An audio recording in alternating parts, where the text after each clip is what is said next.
रावण लंकाधिपति, रावण के पास सोने की लंका थी, रावण के पास में सारा वैभव था, रावण के पास में पूरा कुल था, रावण के पास में पूरा वंश था, सब कुछ था लंकाधिपति रावण के पास में, पर विनम्रता नहीं थी, नम्रता नहीं थी। खुद सिंहासन पर बैठा था, हनुमान जी को जमीन पर बिठाना चाहता था, पर हनुमान तो हनुमान है, ऊंच की सिंहासन बना के उस पे बैठे थे। हनुमान तो हनुमान, विनम्रता हो। और उसी रावण की लंका में विनम्रता दिखाई अंगद जी ने, पांव जमाकर खड़े हो गए।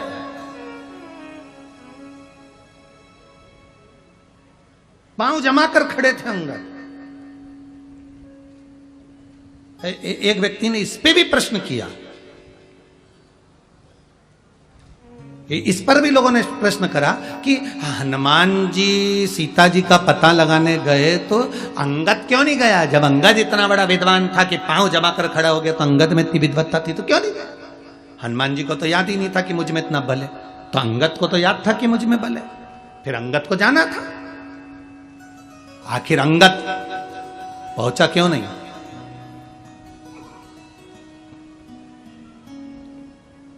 माता सीता का पता लगाने के लिए अंगद क्यों नहीं गया? हनुमान क्यों गए?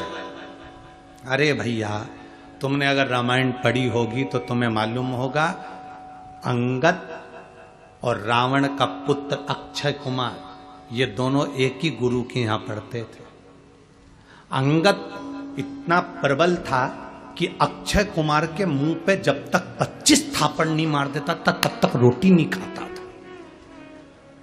कौन? जम के बोलो। अंगद क्या करता था? जब तक अक्षय कुमार के चेहरे पर 25 थप्पड़ नहीं मार दे तब तक वो रोटी नहीं खाता। अक्षय कुमार रोया, बचपन का समय था, रोते रोते, बच्चों की आदत रहती है, कई कई स्कूल में पढ़ने वाले बच्चे, कई कई घर में रहने वाले बच्चे, छोटे छोटे जो बच्चे रहते ना भाई भाई, वो एक दूसरे को मार ठोक नहीं दे तब तक रोटी इनको पचती नहीं है। उसमें तुम भी हो, तुम भी बचपन में कम नहीं थे हो। सबकी माता इतना सारा पोहा बनाकर, चिवड़ा बनाकर, चिवड़ा देती थी, ये तेरा है, ये तेरा है, ये तेरा। पर तुम सब भी उसमें एक हो। इतने चतुर होते थे, जो ज्यादा वाला होता था ना वो अपनी साइड खींच लेते थे, कम वाला। माँ चाय देती थी ना तो गिलास में नपती करते थे, कौन सा ज्यादा है, कौन सा कम है। अंगद का काम, अंगद बचपन में अक्षय कुमार को 2-3 थप्पड़ मार, 25 थप्पड़ मारे जब तक रोटी नहीं खा। एक दिन अक्षय कुमार रोते रोते अपने गुरु जी के पास गए, गुरुदेव गुरुदेव गुरुदेव,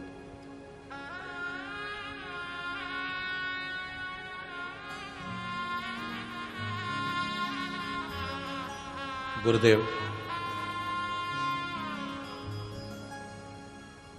ये अंगद मुझे बहुत मारता, आप रक्षा भी नहीं करते। गुरु जी ने अंगद को बुलाया, अंगद तूने इसको मारा? अंगद बोला हाँ। क्यों मारा? इसके गाल अच्छे लगते हैं तो मार देता। ये कोई बात होती है?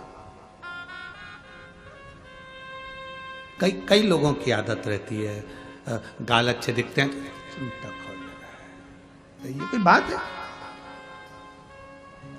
आज समझा रहा हूं अंगद तेरे को, आगे से अगर तूने ऐसी हरकत करी तो सोच लेना। अंगद कहने लगा जी गुरुजी। अब अंगद के तो हाथ सल पड़ा, सो रहा था अक्षय कुमार, अंगद उसके पास में जाकर सो के जो 25 थप्पड़ धरता था। अब अंगद के थप्पड़ मारने से अक्षय कुमार रोते रोते, आज पहली बार रोते रोते गुरु के पास गए। गुरुजी गुरुजी गुरुजी। गुरुजी ने कहा क्या हुआ? अक्षय कुमार बोले कि अंगद ने फिर मारा। बुलाओ उस अंगद को। अंगद को रात्रि के समय पर बुलाकर गुरुजी ने कहा, अंगद श्राप देता हूं तुझको, अगर अब अक्षय कुमार के सामने भी पहुंच गया तो तू उसी समय पर मर जाएगा। शब्द सुनते सी अंगद के पिता अंगद को ले गए, अक्षय कुमार के पिता अक्षय कुमार को ले गए। रावण को यह मालूम था कि अंगद बानर अगर यहां लंका में पहुंच गया और मेरे बेटे अक्षय कुमार, इसलिए रावण ने किसको भेजा था सबसे पहले? अक्षय कुमार को, क्योंकि उसको नहीं मालूम था कि हनुमान जी आए। उसको तो लगा कि सबसे वीर अंगद आया है, अंगद आया होगा तो अक्षय कुमार के सामने आते से मर जाएगा। और यह बात जामवंत जानते थे, इसलिए जामवंत ने हनुमान जी को लंका में भेजा सीता जी का पता लगाने के लिए, पर अंगद को नहीं भेजा। और हनुमान जी ने सबसे पहला काम क्या करा? अक्षय कुमार को निपटाया, क्योंकि उसको मालूम है अंगद आएगा तो पहले लाइन क्लियर करते चल।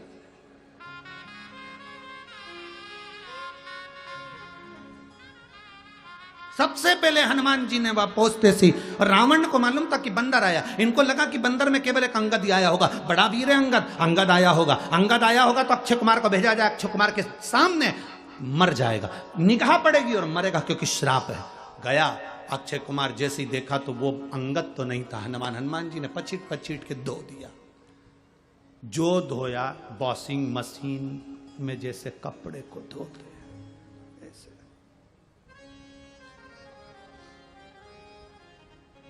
पूंछ में लपेट के घसीट घसीट के जैसे माताएं साबुन से धोती है, फिर बाद में कूटती है, और बच जाता है तो घर में एक लकड़ी की। बच्चे तो ग्राउंड में क्रिकेट खेलते हैं, ये सुबह से कपड़े धोती है। क्यों सुबह से मोगरी से कपड़े धोती है? ये कपड़े नहीं धोती है, पूरे घर को डरा के रखती है।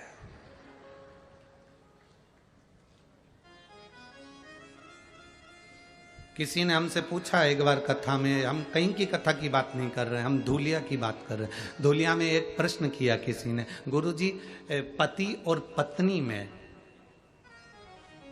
सबसे ज्यादा वीर, सबसे ज्यादा बोल्ड, दमदार कौन होता है? हमने कहा पत्नी। उन्होंने कहा कैसे? हमने कहा जब ब्याहने के लिए जाते हैं तो 100 से 150 बाराती जाते हैं और वो अकेली आती है, अकेली। ये 100-150 बाराती पर अकेली भारी पड़ती है। गाड़ी का गेट खोला, बैठ के और आती। किसी में दम हो तो बोल दे, अकेली। और वो 150 पे भारी, जो 150-200 आए, वो इतने 150-200 आते हैं और ये अकेली जाती है बिल्कुल शेरनी की तरह। दम।